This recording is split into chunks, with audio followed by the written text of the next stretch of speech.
frio que tá lá embaixo, gente, que frio. Ai, nossa senhora, pensei que eu fosse congelar.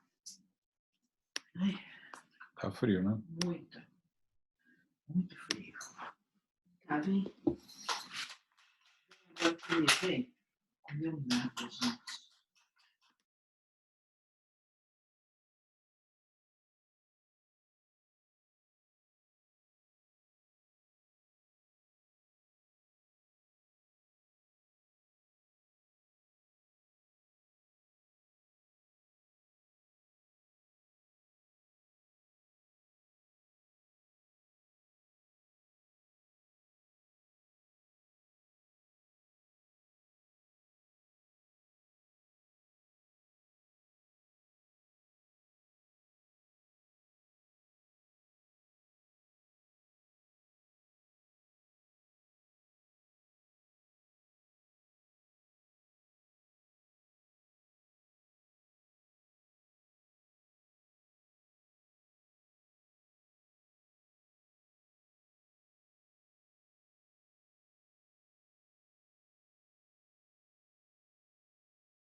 Boa noite.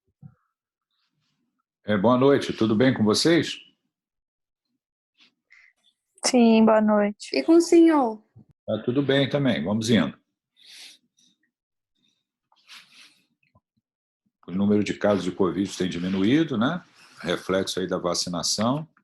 É uma notícia boa. Vamos ver se mantém, né? Para que ano que vem, pelo menos, a gente volte a ter a nossa vida normal, presencial, né? As aulas todas, né? Vamos ver. Então, vamos começar. Hoje nós vamos discutir outros aspectos daquele caso clínico número 1, que a gente começou na outra aula, e hoje nós vamos dar continuidade. Naturalmente, dentro da disciplina de raciocínio clínico, comentando ali pontos relacionados à descrição do caso. Então, eu vou compartilhar a tela com vocês aqui para que a gente possa apresentar. E, ao final, a gente vai discutir também para dirimir as dúvidas aí que vocês tiverem, tá? Aqui, o slide. Vocês estão vendo o slide? Sim, está aparecendo. Sim. Nós paramos ali, exatamente onde está sinalizado ali, né? A gente falou a respeito de questões diagnósticas, falamos também sobre a importância do diabetes, falamos sobre a prevalência do diabetes, falamos sobre os tipos de diabetes e falamos também do uso racional de drogas para tratar o paciente com diabetes tipo 2. Então, continuando ali o caso, né? Vejam que ali na descrição está lá, na avaliação de outras complicações relacionadas ao diabetes, identificava-se a presença de retinopatia diabética não proliferativa moderada ao fundo de olho e teste do monofilamento, 10 gramas com múltiplos erros bilateralmente. Quer dizer, o que é isso? Quer dizer, o que está se tentando mostrar ali com esses dados, né? São dados relacionados à presença de complicações relacionadas ao diabetes, né? Então, aqui, esse slide já foi mostrado anteriormente, né? Que o diabetes está associado, o diabetes tipo 2, a anormalidades metabólicas, a comorbidade, isso aumenta a mortalidade, né? Hipertensão, obesidade, lipidemia, inflamação, hipercoagulabilidade, disfunção endotelial, acelera a aterogênese. Eu até já mostrei esses slides também, mostrando ali fatores que colaboram para a aterosclerose. E a morbidade relacionada ao diabetes é uma consequência de 2 fatos: doença macrovascular e doença microvascular. A doença macrovascular, a aterosclerose, e a doença microvascular, caracterizada pela retinopatia, nefropatia e neuropatia. Ali, no caso clínico, ele está se referindo à retinopatia e à neuropatia. E como é um caso também onde nós temos uma lesão com comprometimento do fluxo de sangue, do fluxo arterial, a gente também vai falar da doença vascular, né? Aqui, causa de morte por doença cardiovascular, e em relação à retinopatia diabética, ela é considerada a principal causa de cegueira nos Estados Unidos, no Brasil também, né, como uma principal causa de cegueira. E muitas vezes, nos pacientes diabéticos, né, no diabético tipo 2, a retinopatia ela se apresenta antes do diagnóstico do diabetes tipo 2. Né? A gente até já falou sobre os critérios diagnósticos para diabetes também, mas aqui está mostrando a importância de um fundo de olho, detectando lá a retinopatia, algumas vezes antes do paciente ficar caracterizado como diabetes tipo 2. Né? Esse grau de retinopatia, né, a incidência da retinopatia também ela aumenta ao longo do tempo, quer dizer, anos de diabetes, de duração do diabetes, aumenta também a chance da retinopatia. Isso significa que um exame oftalmológico, uma passagem pelo oftalmologista para verificar a possibilidade de retinopatia diabética deve ser feita, né? Aqui está falando quando o diagnóstico é feito e, posteriormente, num primeiro momento, anualmente, e depois, dependendo do grau de comprometimento, da presença da retinopatia, com um intervalo de tempo menor, né? Aqui esse slide falando a respeito da classificação da retinopatia diabética né, os tipos de retinopatia diabética, leve, moderada e severa, e muito severa, e no caso nosso em questão, né, a retinopatia diabética não proliferativa, né, os tipos da retinopatia diabética não proliferativa, e aqui um fundo de olho mostrando o aparecimento de uma retinopatia diabética não proliferativa, com hemorragias, com exudatos, quer dizer, caracterizando ali a retinopatia diabética não proliferativa. Esse diagnóstico normalmente é feito, né, e isso deve ser uma regra, pelo colega da especialidade, pelo colega da oftalmologia, que vai acompanhar o caso e orientar o que deve ser feito para, digamos assim, tanto questões relativas ao diagnóstico quanto questões relativas ao tratamento da retinopatia. Um outro ponto de uma doença microvascular também é a nefropatia diabética, que muitas vezes se manifesta através da microalbuminúria, quer dizer, o exame de urina detectando uma excreção aumentada de albumina, que faz, ali dentro da gênese da nefropatia diabética, colaborando para o comprometimento da função renal e, posteriormente, levando a doença renal crônica e muitas vezes o doente precisando de suporte dialítico em pacientes que têm diabetes e doença renal crônica. Então, principal causa de doença renal crônica nos Estados Unidos e essa classe de drogas, né, inibidores da enzima de conversão do angiotensinogênio e também os bloqueadores dos receptores da angiotensina, né, eles podem colaborar para minimizar a nefropatia diabética. Aqui esse slide mostrando como uma droga dessa classe, né, que é o captopril, diminui a progressão dessa nefropatia diabética ao longo do tempo. Uma outra questão também relacionada à doença microvascular é a neuropatia diabética, né, e também a doença vascular periférica.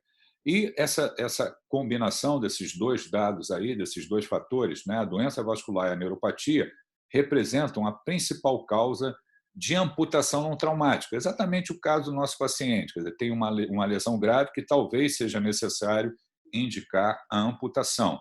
A neuropatia diabética, ela tem uma série de mecanismos que podem colaborar para o seu aparecimento, quer dizer, ainda é controverso, existe uma série de produtos, uma série de fatores que podem colaborar para o aparecimento da neuropatia diabética. A avaliação de pés no paciente diabético, ela deve ser feita em toda a consulta, né? Onde o paciente vem para a consulta, deve ser avaliado e o médico deve sempre avaliar os pés do paciente diabético, a possibilidade de neuropatia. O que foi colocado ali no nosso caso, que está sendo comentado, é o teste do monofilamento 10 gramas. Então, o que é isso? Teste monofilamento 10 gramas. São os pés do paciente diabético, você faz pressão em determinados pontos e observa se o paciente percebe essa pressão, se ele tem a sensação de pressão, se ele tem a sensação de dor, principalmente de pressão. A ausência dessa sensação de pressão caracteriza a neuropatia diabética. E isso é importante, porque pode fazer com que o doente tenha uma lesão no pé traumática e ele não sinta dor, e essa lesão progride, né? Existe uma solução de continuidade, existe a infecção e existe essa progressão, extensão da infecção, que foi exatamente o que aconteceu no nosso paciente, tendo o componente da neuropatia e tendo também o componente da doença vascular periférica. Então, é muito importante que a gente, quando está diante de um paciente diabético, a gente avalie com o teste do monofilamento a possibilidade de neuropatia diabética. E, além disso, também medidas preventivas, quer dizer, se o paciente é um paciente que é diabético, tem neuropatia diabética, ele deve usar calçados adequados, calçados que não apertem, não causem calos, não causem a possibilidade de solução de continuidade, né, e, consequentemente, mais adiante virá infecção. Então, medidas preventivas em relação aos pés do paciente diabético. Cuidado com os calçados que o paciente que tem neuropatia diabética vai utilizar, porque isso pode trazer problemas graves, culminando com uma amputação de pé num paciente diabético, né? O controle da glicemia previne ou minimiza a neuropatia diabética, e nós podemos ter esse tipo de lesão que ocorre em paciente diabético, né, e que tem neuropatia, que tem doença vascular, e quando a gente encontra esse tipo de lesão, tem que ser feito curativo, desbridamento.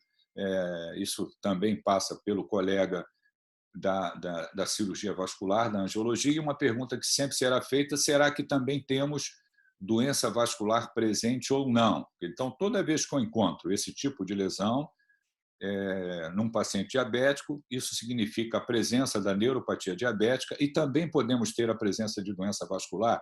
Isso deve ser avaliado, né? Normalmente é feito através de exames complementares e lançando mão também do colega da especialidade, que vai passar a acompanhar o caso, que é o colega da cirurgia vascular.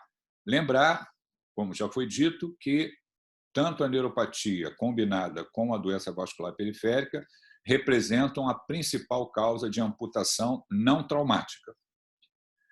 Como é que a gente avalia a doença vascular periférica nesses pacientes com diabetes tipo 2? Vamos fazer o exame físico, vamos palpar os pulsos, saber se esses pulsos estão presentes, se estão de boa amplitude ou não. E, além disso, nós vamos lançar mão de um exame complementar, que é o Doppler arterial. Normalmente, quem faz o Doppler arterial de membros inferiores é o colega da imagem e também o colega da cirurgia vascular. Então, aqui é um algoritmozinho só para mostrar o que pode, o caminho que pode ser seguido. Quer dizer, eu tenho pulsos palpáveis, isso não tenho certeza se o pulso está palpável ou não está palpável, né? Eu não posso estar incerteza ou não está palpável. Eu faço um Doppler. Esse Doppler, para observar o fluxo arterial, ele vai gerar curvas. De acordo com a curva gerada, isso pode significar um fluxo normal, um fluxo moderadamente comprometido ou um fluxo severamente comprometido, um fluxo arterial severamente comprometido. Essa informação oriunda aí da realização do Doppler, né? E aí podemos fazer o Doppler, e se nós temos doença arterial significante, como já foi dito, eliminar pressões, tratar qualquer infecção e encaminhar esse doente para cuidados com a cirurgia vascular. Ao contrário, não havendo a obstrução, né, nós podemos ter a infecção presente, né, que é o caso do nosso paciente também. Tem celulite, tem osteomielite, aí terá que ser feito desbridamento, terá que se usar antibiótico, e também, algumas vezes, né, dependendo da evolução, se melhora, se não melhora, temos que colocar o colega da cirurgia vascular para poder acompanhar o caso e decidir se há necessidade de um desbridamento mais amplo, se há necessidade de amputação, se há necessidade de tratar a doença arterial, seja por uma angioplastia, seja por um procedimento de bypass ali que possa melhorar o fluxo arterial para aquela região. Continuando lá no nosso caso, os exames laboratoriais revelavam 21.210 leucócitos, 100 formas jovens, proteína C reativa de 129 miligramas por decilitro, um VHS de 102 milímetros por hora, um valor normal menor do que 30. Iniciado o manejo para infecção no pé diabético, um desbridamento cirúrgico, coleta de secreção para cultura, antibioterapia empírica com ampicilina sulbactam por 14 dias, observando diminuição de sinais flogísticos, mas permanência do VHS elevado. Realizado radiografia do pé direito, o qual novamente não mostrou alterações. Devido à impressão clínica de osteomielite, reforçada pela presença de úlcera de grande área e VHS elevado, foi solicitado ressonância nuclear magnética. O exame mostrou no quinto pododáctilo hipossinal em T1, com brilho intenso após injeção do contraste, além de hipersinal em T2, achados compatíveis com a osteomielite. Quer dizer, foi feito o diagnóstico, através da ressonância nuclear magnética, de uma osteomielite. Então, aqui está a figura do pé do paciente, e foi falado ali de proteína C reativa. O que é a proteína C reativa? Nós chamamos isso de biomarcador. É um marcador de inflamação. Um marcador, quando a gente tem uma resposta inflamatória, alguns biomarcadores se elevam, dentre eles a proteína C reativa. Essa proteína C reativa ela pode se elevar na presença de infecção.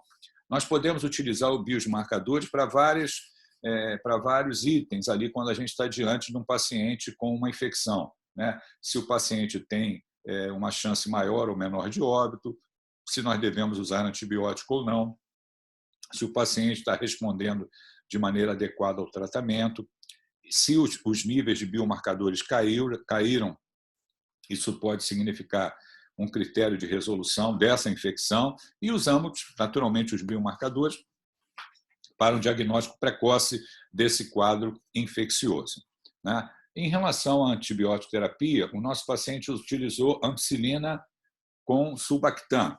É uma combinação de um beta-lactâmico com inibidor da beta-lactamase. Vejam que aqui nessa tabela, agentes parenterais que para tratamento empírico da infecção do pé diabético, da infecção do pé diabético severa. Então, está ali o uso da ampicilina com sulbactam. A escolha foi adequada. O nosso paciente, ali, por 14 dias, observando diminuição da melhora da infecção, dos sinais flogísticos. Quer dizer, num primeiro momento, houve melhora do quadro, né? Mas permanência do VHS elevado, que levou à possibilidade de osteomielite, e aí a ressonância confirmando a presença da osteomielite. A partir do momento que foi feito o diagnóstico de osteomielite, o que se fez foi estender a antibioterapia para 6 semanas, como está colocado ali. A cultura evidenciou Escherichia coli sensível à ampicilina sulbactam. Na 4ª semana de tratamento, houve piora importante do aspecto da ferida, com aumento da necrose, presença de secreção purulenta que se estendia até o joelho. Foi solicitado um Doppler que não constatou fluxo na área da artéria pediosa e diminuição significativa na artéria tibial posterior. Neste momento, a equipe cirúrgica indicou amputação do membro a nível da coxa, o que foi veementemente negado pelo paciente e corroborado pelos familiares que não autorizaram o procedimento. A equipe cirúrgica realizou o desbridamento curativo. Durante a madrugada, o paciente apresentou episódio de hipotensão arterial não responsiva à reposição volêmica, sendo iniciado noradrenalina, apresentou piora progressiva do quadro, evoluindo com SARI, insuficiência respiratória, e, a despeito do tratamento, evoluiu para o óbito. Então, aqui, neste momento, a equipe indicou amputação, quer dizer, o quadro piorou, ficou documentado um significativo comprometimento do fluxo arterial, com ausência ali do fluxo arterial documentado pelo Doppler, piora da secreção esverdeada, e aí foi indicada a amputação, porém a família não, o paciente e a família não concordaram com a amputação e o doente acabou evoluindo para o óbito, como está colocado aqui, né? Eu queria, essa discussão do caso, eu vou interromper o compartilhamento para falar com vocês aqui. Em relação ali à escolha dos antimicrobianos que a gente comentou, a ampicilina sulbactam, vocês entenderam essa associação, por que foi feita, né? Ou por que foi usado esse esquema? Você pode explicar melhor? O que é ampicilina sulbactam? Eu já falei, o que é isso? E por que normalmente a gente pode usar essa associação? Vocês têm noção disso já, não? Ou ainda não? Antibiótico terapia, classes de antimicrobianos. Então, É beta-lactâmico, não é? Então, é um beta-lactâmico, é ampicilina, né? Tem penicilina, anel beta-lactâmico, ampicilina. Quando foi colocada essa associação de ampicilina com sulbactam, o que é o sulbactam? É o anti-beta-lactamase, não é? É um inibidor de beta-lactamases, não é isso? Associado à ampicilina. Por que foi feita essa associação? Por que a indústria fez essa associação? Com qual objetivo? Ou por que isso apareceu como opção terapêutica?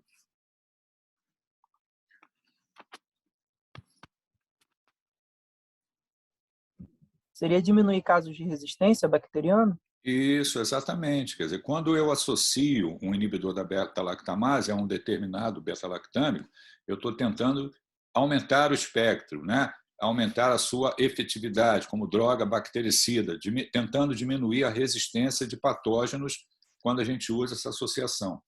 No caso ali foi isolado a Escherichia coli, né? E estava sensível à ampicilina com sulbactam. Ok? Então, a escolha ela foi correta. Vocês entenderam o tempo de tratamento?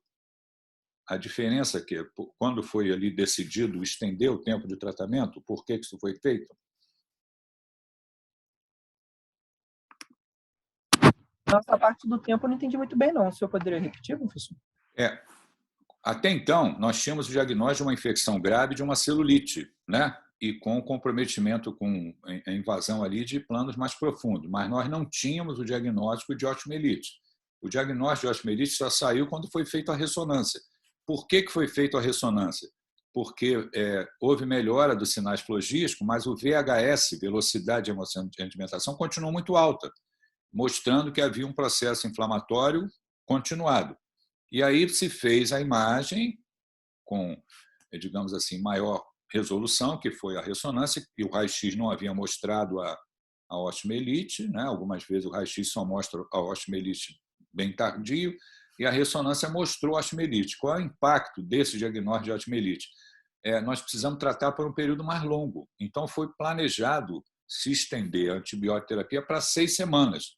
Ao invés de tratar como celulite 2 semanas, a partir do momento que foi feito o diagnóstico de osteomielite, nós temos que estender a antibioterapia para 6 semanas.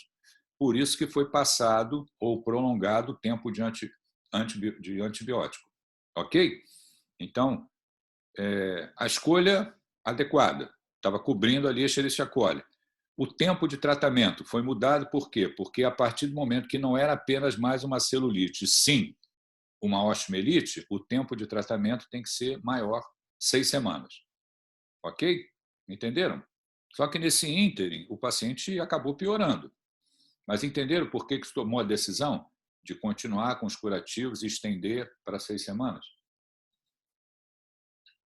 Sim, aham. Muito bem. E ali, quando se conversou com o paciente, né, digamos assim, o aspecto local piorou, né, com piora da quantidade de secreção, inclusive esverdeada, e aí foram fazer um Doppler, e o Doppler mostrou a ausência de fluxo. E a equipe cirúrgica conversou com o doente sobre aquilo que estava sendo feito, não estava dando certo, que teria que fazer amputação. E o doente não concordou e a família não concordou. Quando o doente não concorda, a família não concorda, isso está, e o médico, digamos assim, age dessa maneira, né? Isso está se respeitando qual o princípio da bioética? Quais são os princípios da bioética? Não maleficência, não é? Oi? Tem o da beneficência e não maleficência. Isso. Tinha mais um princípio. São 4 princípios. 4. Beneficência, não maleficência. O que mais? Autonomia e justiça. Então, beneficência, não maleficência, autonomia e justiça. O que estava se respeitando ali, quando se indicou a amputação e o doente não autorizou, é o princípio da autonomia. Para fazer a amputação, tem que haver concordância do paciente e da família do paciente, inclusive assinando que autoriza a amputação. Então, quando ele recusou, ele está usando um princípio da bioética que se chama autonomia do paciente. Só que ele estava decidindo errado, né? Ele e a família dele estavam decidindo errado, porque se não amputasse, não vai controlar a infecção. A infecção vai piorar e o doente vai morrer, que foi o que aconteceu. É uma situação complexa. Quer dizer, você está vendo o doente, ou está vendo a evolução do doente, está vendo que a única solução que sobrou diante daquele contexto ali, né?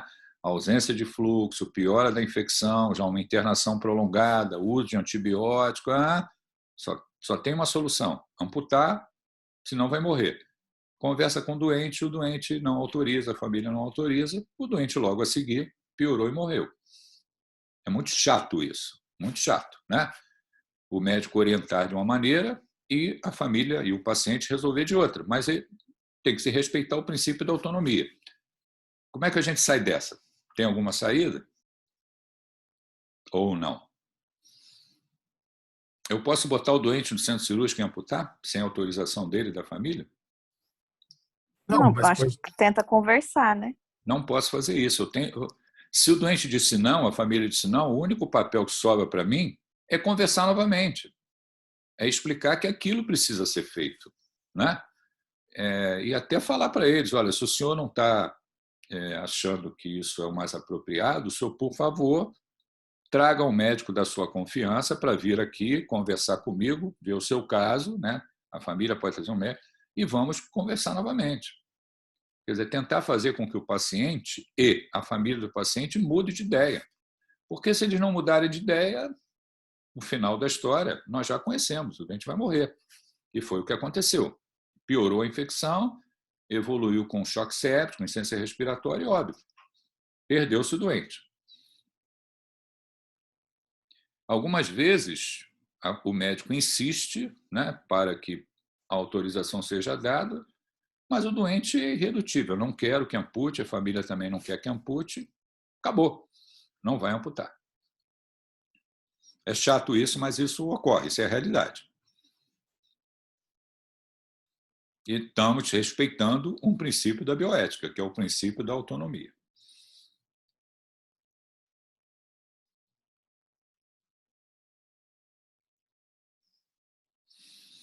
Outra coisa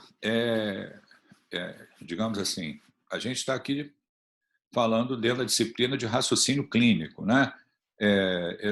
O raciocínio clínico de um caso, do que foi feito, do que não foi feito, do que deveria ser feito, é fácil, porque já ocorreu. Mas a gente, como médico, deve ter cuidado com as palavras, né? Porque quando a gente faz comentários, a gente tem que ter cuidado. Naquele momento, os médicos decidiram fazer dessa maneira, né? A gente pode até achar que outra conduta poderia ter sido tomada, né? Mas sempre com cuidado, respeitando a ética. O médico tem que sempre ter cuidado de respeitar a ética. O que o outro colega fez, você pode até não concordar, mas eu não posso chegar e falar assim, ó, o que aquele médico fez está errado, vem para cá que eu vou fazer certo. Isso é antiético, isso não é papel de médico. O médico jamais vai fazer isso, porque ele está infringindo a ética médica. Se eu vou fazer comentários que outro médico agiu errado e eu estou fazendo certo, isto é uma infração ao Código de Ética Médica. Você pode dizer, olha só, se a senhora quiser ouvir minha opinião, eu posso atendê-lo, eu posso ver o caso, eu posso conversar com o colega, mas sempre com muita educação, sempre com muito respeito, até para dizer alguma coisa ao contrário do que está sendo feito ou do que foi feito. Senão a medicina ela tem que ser exercida dentro de padrões de respeito, dentro de padrões que respeitem a ética médica, né? De um médico para outro. Eu posso discordar do colega, falar, colega, olha, eu não concordo com isso, eu acho que por isso, que deveria ser feito é isso aqui. Mas isso é um diálogo normal entre médicos, sem briga, respeitoso, sem ferir a ética médica. A gente tem que ter cuidado com isso. Cuidado a nossa vida toda. Da mesma maneira que eu quero ser respeitado, eu tenho que respeitar a posição de outros colegas. Até quando eu não concordo com elas. Eu posso dizer educadamente, olha, colega, o que você está decidindo, eu discordo, eu acho que deve ser feito de outra maneira. Isso é um diálogo respeitoso entre pessoas, entre colegas. Senão a gente perde, digamos assim, o respeito, né? E se a gente perde respeito com o colega, acabou, isso não é papel de médico, né? Então, a amputação não foi autorizada, se respeitou o princípio da autonomia. Infelizmente, por conta disso, a infecção piorou, o doente morreu, apesar de tudo que foi feito. Vocês entenderam a complexidade de uma discussão, de uma decisão, de um diagnóstico, de como que as coisas evoluem, como é que os exames são interpretados, a evolução do doente ela é decidida, alguma conduta tomada pode ser modificada de acordo com a evolução do doente, mais exames são pedidos para nova tomada de decisões, equipe de especialistas são chamadas para ver o caso, envolvendo outros colegas. Ou seja, fazer diagnóstico e tratar de doente é complicado.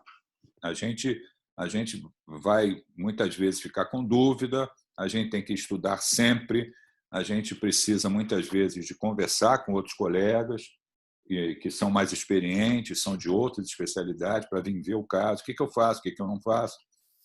Eu falei aqui, por exemplo, da retinopatia diabética. Quem faz diagnóstico de retinopatia diabética e decide o que vai fazer com o doente é o colega da oftalmologia. Não pode um outro médico falar assim, olha, o senhor tem retinopatia diabética, deixa comigo que eu vou resolver isso. Isso não existe, isso é crime. Eu tô me metendo numa área que eu não conheço nada. Dar opinião se vai fazer alguma coisa ou não vai fazer alguma coisa em relação à retinopatia diabética, se vai tratar e como vai tratar, é papel do oftalmologista, não é de um clínico que está acompanhando ali outros aspectos relacionados ao doente. Isso é papel do oftalmo, ele tem que encaminhar para o oftalmo e o oftalmo vai dizer o que vai fazer.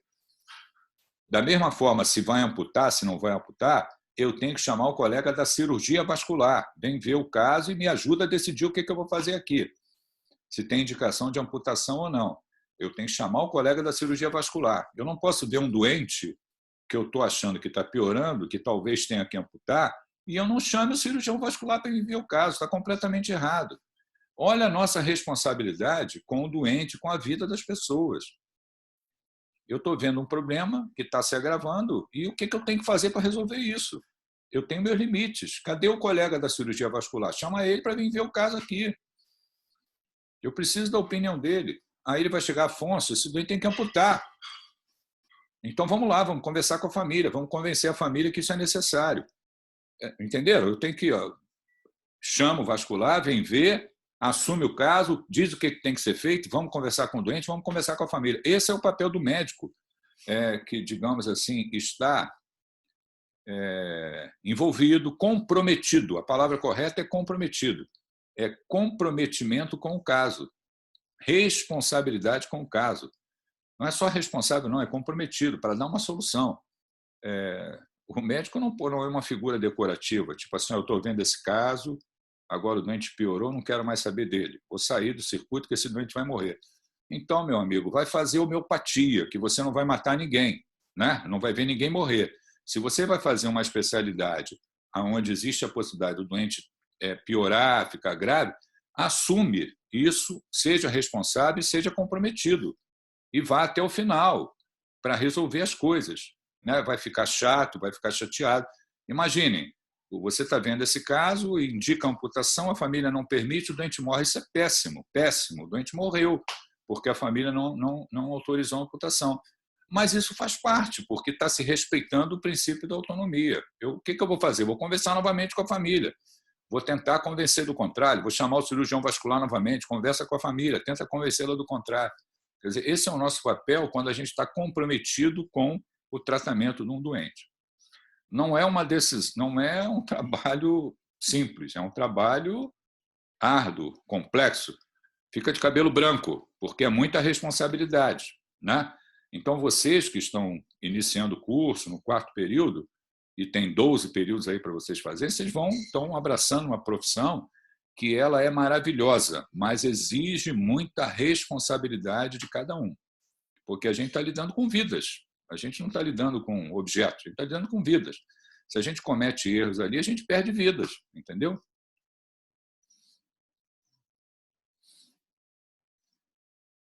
Perguntas? Só eu que falei? Eu quero ouvir vocês. Professor, Fala aí, Eduardo. no caso do exame complementar, uma angiotomografia, ela serviria também para um pé diabético? Para membros inferiores? Isso. Sim, serviria também, mas o exame mais utilizado para fazer esse diagnóstico é o Doppler arterial. Ele é mais fácil e é o que normalmente o colega da vascular usa para fazer diagnóstico, que é feito na beira do leito e ele usa para fazer diagnóstico. O que eu não comentei de propósito é o seguinte: por que esse Doppler não foi feito lá atrás, na hora que o doente internou? Que se viu que era diabético. Isso aí. Foi feito talvez meio tardiamente, né? eu já expliquei para vocês que a gente tem que ter cuidado com os comentários que fazem. Eu tenho cuidado, né? Mas isso é uma coisa a ser ponderada, né? O Doppler acabou sendo feito já meio no finalzinho ali. Talvez o Doppler devesse ter sido feito lá atrás, quando o doente internou, ali na primeira semana. Se nós já tivéssemos diagnóstico de um comprometimento grave do fluxo arterial, talvez a vascular pudesse entrar para fazer um bypass, para fazer uma angioplastia, tentando melhorar o fluxo arterial ali para aquela região. Ou não, ou já teríamos um comprometimento severo e não há nada mais a fazer, a não ser as medidas locais e, se piorar, indicar a amputação. Mas isso seria um comentário pequeno a respeito do tempo de realização do Doppler arterial. Entendido. Obrigado. O exame padrão Só ouro, uma... o Eduardo, que você está falando, é a arteriografia. O padrão ouro é a arteriografia. A arteriografia é um exame invasivo, normalmente não é feito. Só é feito quando fica uma dúvida que tem que ser esclarecida de maneira clara e definitiva. Aí se faz a arteriografia. E tem os exames de imagem, como você comentou, uma angiotomografia, o Doppler arterial. O que é mais utilizado é um Doppler arterial, que é o ultrassom com Doppler, né? Entendi.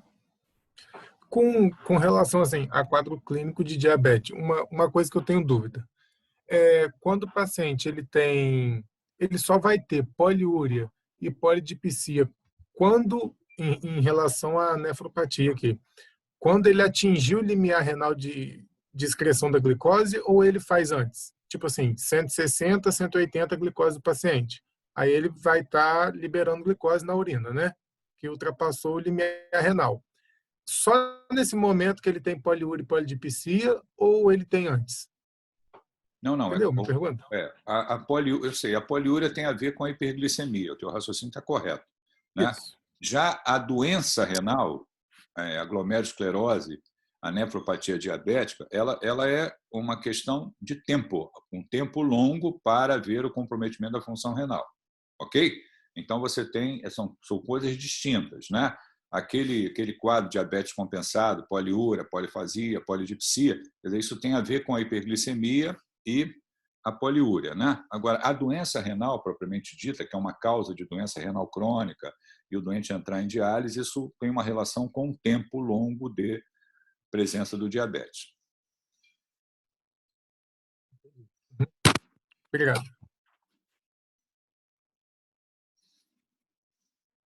Mais dúvidas?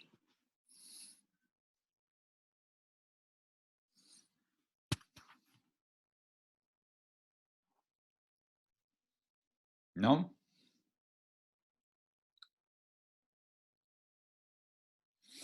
Muito bem. Então, olha só, vou pedir para vocês colocarem o nome, a matrícula e pode sair de sala, tá? A gente se vê novamente semana que vem. Um abraço. Obrigado, professor. Um abraço. Boa noite. Boa noite, tá?